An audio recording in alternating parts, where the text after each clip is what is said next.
আজকের ভিডিওটি এই পর্যন্ত। নমস্কার বন্ধুরা, আরও একটি নতুন ব্লগে সবাইকে স্বাগত জানাই। আশা করছি সবাই খুব ভালো আছো আর আমিও খুব ভালো আছি। তো সকালবেলায় ঘুম থেকে উঠে গেছি, প্রায় আধ ঘন্টা হয়ে গেছে। তো ফ্রেশ হয়ে নিয়ে হাত মুখ ধুয়ে চা খাওয়া কমপ্লিট। আর আজকে যেহেতু সোমবার, আজ নিরামিষ খাবো, সেই জন্য রান্নাঘরটাকে গতকাল রাতেই পরিষ্কার করে রেখেছিলাম আর সমস্ত বাসন মেজেও রেখেছিলাম। তারপর আবার একটু হালকা মুছে নিয়ে ঘর দোর ঝাড়টার দেওয়া সব কমপ্লিট। আর এদিকে এই ঘরের তোষকটা আজকে হাজব্যান্ডকে দিয়ে রোদে দেওয়ালাম। আর এই সুযোগে ঘরটাও ঝেড়ে নিচ্ছি, যেহেতু বিছানাটা একদম খালি। তো ঝেড়ে নিয়ে ফ্যানটা পরিষ্কার করে নিচ্ছি। তো এই ফ্যানটা সহজেই এই খাটের ওপরে একটা চেয়ার বসিয়ে পরিষ্কার করা যায়। আর ফ্যানের ওপর মাঝামাঝি এত ধুলো যে কোথা থেকে আসে বোঝা মুশকিল। তো যাই হোক, রান্নাবান্না শেষ করে দিয়ে বিকেলবেলায় চলে গেলাম ছাদে। তো এই অ্যালোভেরা গাছের অনেক নিচের যে গাছ ডগাগুলো সেগুলো নষ্ট হয়ে যাচ্ছে, পেকে পেকে যাচ্ছে। তাই এই অ্যালোভেরা গাছে এগুলো ফেলে দেবো না, এগুলো আমি গাছের গোড়ায় দিয়ে দেবো। এরকমভাবে একটা জলের মধ্যে দিয়ে মিশিয়ে নিয়ে গাছের গোড়ায় দিয়ে দেবো। তো এটা গাছের পক্ষে খুবই উপকারী। যতই জল দেওয়া হোক না কেন বা বৃষ্টি হোক না কেন, গাছের মধ্যে একটু সার টার না পড়লে গাছ সেরকমভাবে ভালো হয় না। আর কতগুলো সবজিও রেখেছি, ওগুলো পচে গেলে সেগুলো দিয়ে দেবো। ওই নিম গাছটাও দেখো অনেকগুলো পাতা হলুদ হলুদ হয়ে আসছে, ভাবলাম এগুলোতে দিয়ে দিই। গাছের পাতাগুলো যেমন মরে মরে যাচ্ছে। আর এখানে এই টবটার মধ্যে ছিল দোপাটি ফুলের গাছ, সেগুলো মরে গেছে। সেই জন্য এই গাছটা সরিয়ে দিয়ে মাটিটা একটু নরম করে দিয়ে এখানে নয়নতারা গাছ বুনে দেবো। নয়নতারা গাছ বুনলে কি হয়, সব সময় ফুল পাওয়া যায়। এই গাছগুলো দেখছি সারা বছর ফুল দেয়। আর অ্যালোভেরা গাছের থেকে দুটো গাছ সরিয়ে নিয়ে দুটো দইয়ের পাত্র ছিল, মাটি ভরে দিয়ে দিলাম। তো এগুলো আলাদাভাবে হবে। তো এই গাছগুলো আলাদা করে দিলে অনেক গাছ হবে আর দেখতেও ভালো লাগবে। যাই হোক, এবার ঘরগুলো গুছিয়ে নিই। বিছানাটা রোদে দেওয়ার থেকে এনে অনেকক্ষণ রাখা হয়েছে, তো বিছানাটা গুছিয়ে নিয়ে এবার ঘরগুলো গুছিয়ে নিচ্ছি। আর একটা কথা, আমি যে ভিডিওগুলো দিচ্ছি প্রথম কিছুদিন দেখতাম যে অল্প অল্প ভিউজ আর সাবস্ক্রাইব প্রায় বাড়ছিলই না, কিন্তু এখন দেখছি আমাকে অনেকেই ভালোবাসছে, অনেকেই আমার ভিডিও দেখছে। তাতে আমার ভিডিও দিতে আরও বেশি ভালো লাগছে। সত্যি আমার ভিডিও যে কেউ দেখে, আমার কাজকর্ম যে কেউ দেখে, এটাই আমার কাছে অনেক।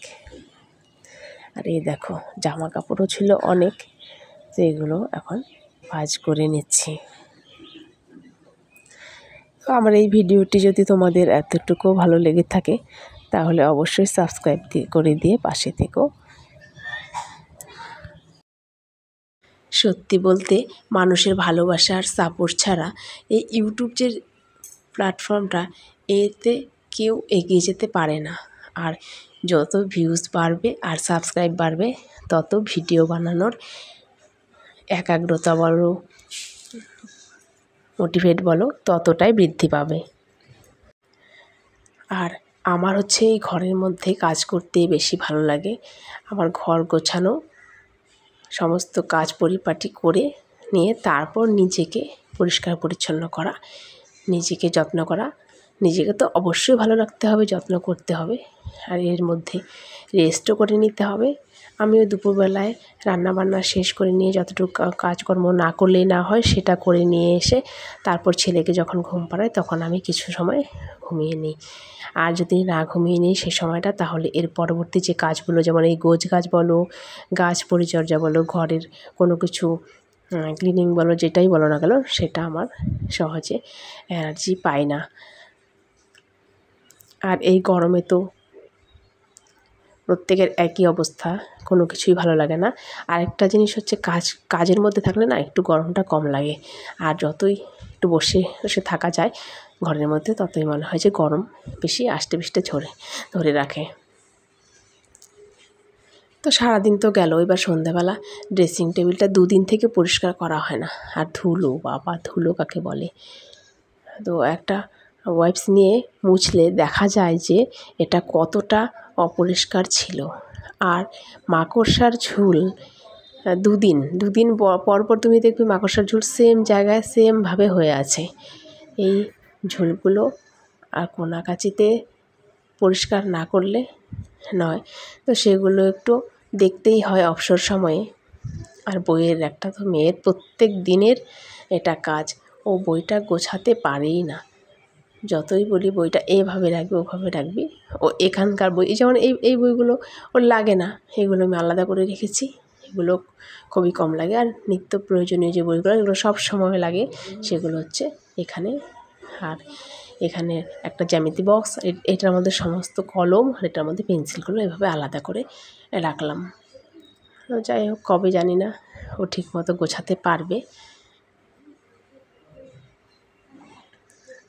আর দেখো এখানে কতগুলো ভাত, এই ভাতগুলো ফেলে দিতে হবে। আমার ছেলে আজকে খেলো না, তো এই ভাতগুলো জল দিয়ে ধুয়ে নিয়ে ছাদে দিয়ে দেবো। কারণ হচ্ছে ছাদে যে পাখিগুলো আসে, এই ভাতগুলো ফেলে দিয়ে কী হবে, অনেক সময় অনেক ভাত থাকে যেগুলো খাওয়া হবে না, ফেলে দিতেই হবে, সেগুলো ছাদে দিয়ে দিই। আর এখানে একটু পরেই পাখিরা এসে খাবে। তো পাখিদের তো বর্তমানে খাওয়ার খুব অভাব, তো আমরা সবাই যদি এইভাবে করি তাহলে অনেকটা ভালো হয়। আর রাতের বেলা একটু তড়কা বানাবো। তড়কাটা আজকে খুব শর্টকাট করব। আর একটা টমেটো না থাকার জন্য তড়কার কালারটাও ভালো আসেনি। তো টমেটোটা বাড়ন্ত ছিল, যে টমেটো ছাড়াই করে নিলাম। আর অল্প একটু করব, সেই জন্য অল্প একটু পেঁয়াজ, রসুন আর আদা কুচি, লঙ্কা কুচি দিয়ে নেড়েচেড়ে ওই সেদ্ধ করে রাখা তড়কাটা দিয়ে নামিয়ে নিলাম। তো আজকে রাতে এটাই খাবো। তো আজকের ভিডিওটা এই পর্যন্তই। আমার এই ভিডিওটা ভালো লেগে থাকলে অবশ্যই সাবস্ক্রাইব করে দিয়ে পাশে থেকো। তো তরকারি মশলাটা দিলে, আর ডিম ভুজিয়া করে দিয়েছি, আর খেতে ভালো হয়েছিল। আর যেহেতু এটা ভাত দিয়ে খাবো, আজকে রুটি খাবো না, তার সঙ্গে করে নিচ্ছি কয়েকটা বেগুনি। আজকের ভিডিওটি এই পর্যন্তই। সবাইকে গুড নাইট। সবাই খুব ভালো থাকবে, সুস্থ থাকবে, নিজের খেয়াল রাখবে। আর দেখা হবে আগামীকাল আরও একটি নতুন ভিডিও নিয়ে।